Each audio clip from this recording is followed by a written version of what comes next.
Hi ಎಲ್ಲರಿಗೂ ನಮಸ್ಕಾರ. Welcome back to my YouTube channel. ನಾನಿವತ್ತು ಬಂದು ಮೊಟ್ಟೆ ಸಾಂಬಾರು ಮಾಡ್ತಾಯಿದ್ದೀನಿ. ನಾನು ಅದಕ್ಕೆ ಅಂದ್ಬಿಟ್ಟು ಇಲ್ಲಿ 5 ಮೊಟ್ಟೆ ತೊಗೊಂಡಿದ್ದೆ. ಈರುಳ್ಳಿ ಮತ್ತು ಕಾಯಿ, ತೆಂಗಿನಕಾಯಿ, ಒಂಚೂರು ಕಡಲೆ, ಒಂದು ಇಂಚ್ ಚಕ್ಕೆ, ಒಂದಿಷ್ಟು ಶುಂಠಿ, 2 ಲವಂಗ ತೊಗೊಂಡಿದ್ದೀನಿ, ಒಂದು ಟೊಮೊಟೊ ತೊಗೊಂಡಿದ್ದೀನಿ, ಕೊತ್ತಂಬರಿ, ಪುದೀನ ತೊಗೊಂಡಿದ್ದೀನಿ. ಈಗ ಮೊದಲಿಗೆ ನಾನು ಒಂದು ಬಾಣಲಿಗೆ ಇವೆಲ್ಲ ಹಾಕ್ಕೊಂಡು ಫ್ರೈ ಮಾಡ್ಕೊಳ್ಳೋಣ ಅಂದ್ಬಿಟ್ಟು ಒಂಚೂರು ಎಣ್ಣೆ ಹಾಕ್ಕೊಂಡು ಈರುಳ್ಳಿ ಹಾಕ್ಕೊಂಡಿದ್ದೀನಿ. ಈರುಳ್ಳಿ ಚೆನ್ನಾಗಿ ಫ್ರೈ ಮಾಡ್ಕೊಳ್ತೀನಿ. ನೋಡಿ, ಇದೆಲ್ಲ ಹಾಕ್ಕೊಂಡಿದ್ದೀನಿ. ಕಡಲೆ, ಶುಂಠಿ, ಬೆಳ್ಳುಳ್ಳಿ, ಚಕ್ಕೆ, 2 ಲವಂಗ, ಒಂದಿಷ್ಟು ಕಡಲೆ ಹಾಕ್ಕೊಂಡಿದ್ದೀನಿ. ತೆಂಗಿನಕಾಯಿ ಹಾಕ್ಕೊಂಡು ಚೆನ್ನಾಗಿ ಫ್ರೈ ಮಾಡ್ಕೊತಾ ಇದ್ದೀನಿ. ಒಂದೇ ಒಂದು ಟೊಮೊಟೊ ತೊಗೊಂಡಿದ್ದೀನಿ. ನಾನಿಲ್ಲಿ ಬಂದು ಒನ್ ಟೈಮ್ಗಾಗ ಮಾಡ್ತಾಯಿದ್ದೀನಿ. ಒಂದು 4 ಜನಕ್ಕಾಗುತ್ತೆ. ಚೆನ್ನಾಗಿ ಬಾಡಿಸ್ಕೊಬೇಕು. ಇದನ್ನು ಚೆನ್ನಾಗಿ ಫ್ರೈ ಮಾಡ್ಕೊಬೇಕು.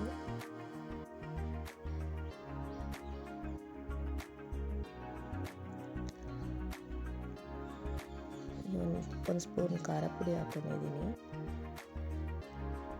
ಒಂದು 1/4 ಸ್ಪೂನು ಧನಿಯಾ ಪುಡಿ ಹಾಕ್ಕೊತಾ ಇದ್ದೀನಿ. ಇದೆಲ್ಲ ಮಿಕ್ಸ್ ಮಾಡ್ಕೊತಾ ಇದ್ದೀನಿ. ಕೊತ್ತಂಬರಿ, ಪುದೀನ ಹಾಕ್ಕೊಂಡು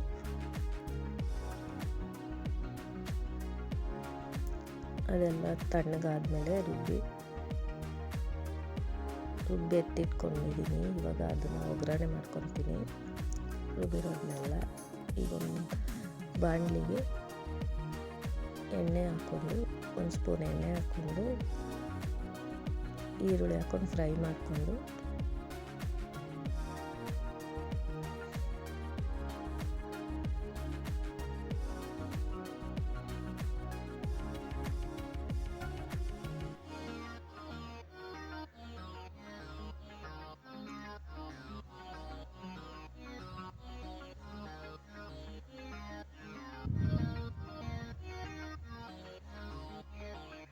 ಇದೆಲ್ಲ ಫ್ರೈ ಆದಮೇಲೆ ರುಬ್ಬಿರ್ತೀನಲ್ಲ ಅದನ್ನು ಆ್ಯಡ್ ಮಾಡಿಕೊಂಡು ಅದೊಂದು ಚೂರು ಕುದಿಬೇಕು. ಅಲ್ಲಿಗಂಟ ಫ್ರೈ ಮಾಡ್ಕೊಬೇಕು. ಚೆನ್ನಾಗಿ ಇದಾಗಬೇಕದು.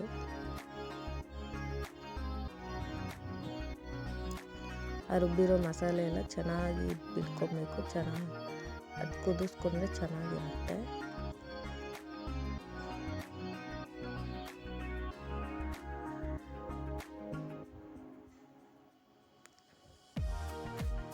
ಮಸಾಲೆಗೆ ಒಂಚೂರು ಈಗಲೇ ಉಪ್ಪು ಹಾಕ್ಕೊಳ್ತಾ ಇದ್ದೀನಿ. ಚೆನ್ನಾಗಿ ಮಸಾಲೆಗೆ ಇಟ್ಕೊಳ್ಳಿ ಅಂದ್ಬಿಟ್ಟು ಉಪ್ಪು ಹಾಕ್ಕೊಂಡು ಎಷ್ಟು ಬೇಕೋ ಅಷ್ಟು ಉಪ್ಪು ಹಾಕ್ಕೊಂಡು ಚೆನ್ನಾಗಿ ಫ್ರೈ ಮಾಡ್ಕೊಬೇಕು. ಚೆನ್ನಾಗಿ ಫ್ರೈ ಮಾಡಿಕೊಂಡು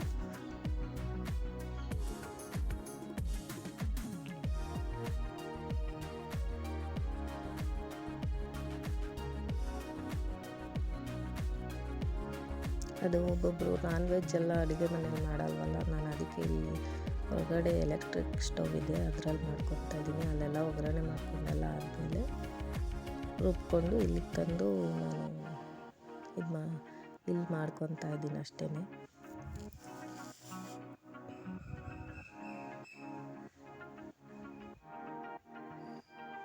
ನಿಮ್ಗೆ ಎಷ್ಟು ಬೇಕೋ ಅದೊಂಚೂರು ಕುದ್ದಂಗೆ ಆದಮೇಲೆ ಎಷ್ಟು ನೀರು ಬೇಕೋ ಅಷ್ಟು ಹಾಕ್ಕೊಬೇಕು.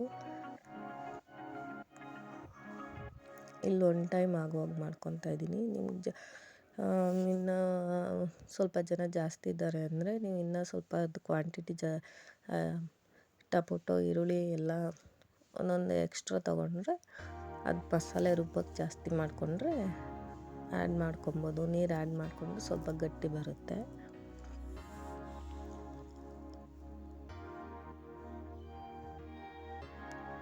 ಇದು ಚೆನ್ನಾಗಿ ಕುದಿಸ್ಕೊಂಡು ಆಮೇಲೆ ಮೊಟ್ಟೆ ಹಾಕ್ಕೊಬೇಕು.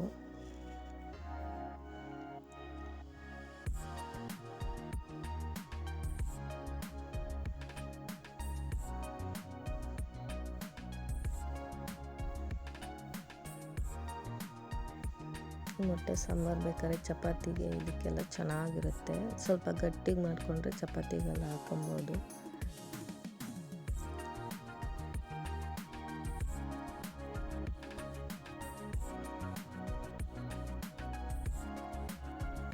ನಾನಿಲ್ಲಿ ನೈಟ್ ಸಾಂಬಾರಿಗೋಸ್ಕರ ಒನ್ ಟೈಮ್ಗೋಸ್ಕರ ಅಂದ್ಬಿಟ್ಟು ಸಾಂಬಾರು ಮಾಡ್ಕೊತಾ ಇದ್ದೀನಿ. ಮುದ್ದೆ ಅನ್ನ ಎಲ್ಲದಕ್ಕೂ ಚೆನ್ನಾಗಿರುತ್ತೆ. ಒಂಚೂರು ಗಟ್ಟಿಗೆ ಮಾಡಿಕೊಂಡ್ರೆ ಅದನ್ನೇ ಚಪಾತಿ ಪೂರಿ ಎಲ್ಲದಕ್ಕೂ ಹಾಕ್ಬೋದು, ತುಂಬ ಚೆನ್ನಾಗಿರುತ್ತೆ ಟೇಸ್ಟು.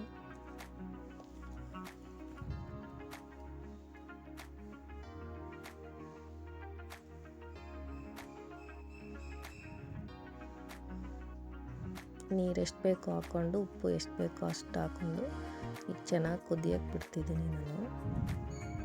ಚೆನ್ನಾಗಿ ಕುದಿಬೇಕು.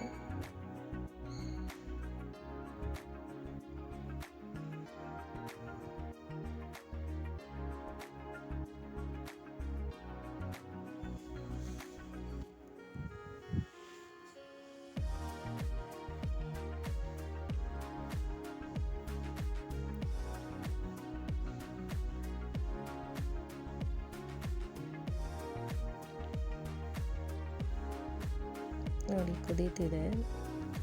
ಇವಾಗ ನಾನು ಚೆನ್ನಾಗಿ ಕುದಿ ಬಂದಾಗ ಮೊಟ್ಟೆ ಹಾಕೋಬೇಕು. ಅದನ್ನ ಒಂದೊಂದೇ ಸೈಡ್ ಬಿಟ್ಕೊತಾ ಇದ್ದೀನಿ. ಪೂರ್ತಿ ಕದ್ರೋಗ್ಬಿಡುತ್ತೆ ಅಂದ್ಬಿಟ್ಟು ನಿಧಾನಕ್ಕೆ ಒಂದೊಂದೇ ಸೈಡ್ಗೆ ಒಂದೊಂದೇ ಮೊಟ್ಟೆ ಹಾಕ್ಕೊತಾ ಇದ್ದೀನಿ.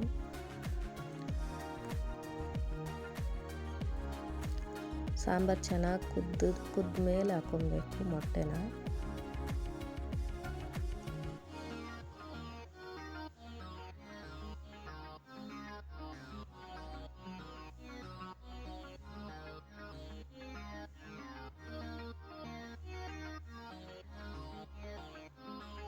ಅದನ್ನು ಮಿಕ್ಸ್ ಮಾಡ್ಕೊಬಾರ್ದು. ಅದು ನೀವು ಮೊಟ್ಟೆ ಅವಾಗ ಹಾಕಿದ್ಮೇಲೆ ಒಂದು 2 ನಿಮಿಷ ಬಿಟ್ಬಿಡಬೇಕು. ಅದನ್ನ ಮಿಕ್ಸ್ ಮಾಡಬಾರ್ದು, ಹಾಗೆ ಅದು ಬೇಯ್ಕೋತಾ ಇರಬೇಕು.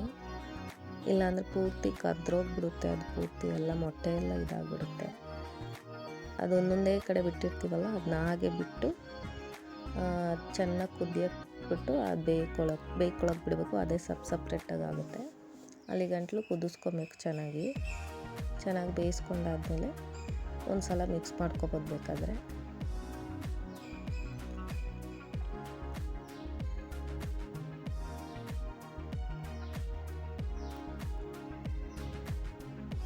ನೋಡಿ ಚೆನ್ನಾಗಿ ಕುದೀತಿದೆ. ಇಷ್ಟೇ, ಲಾಸ್ಟಲ್ಲಿ ಒಂಚೂರು ಕೊತ್ತಂಬರಿ ಕಟ್ ಮಾಡಿ ಹಾಕ್ಬಿಡ್ತೀನಿ, ಅಷ್ಟೇ. ಸಾಂಬಾರು ರೆಡಿ ಆಗುತ್ತೆ.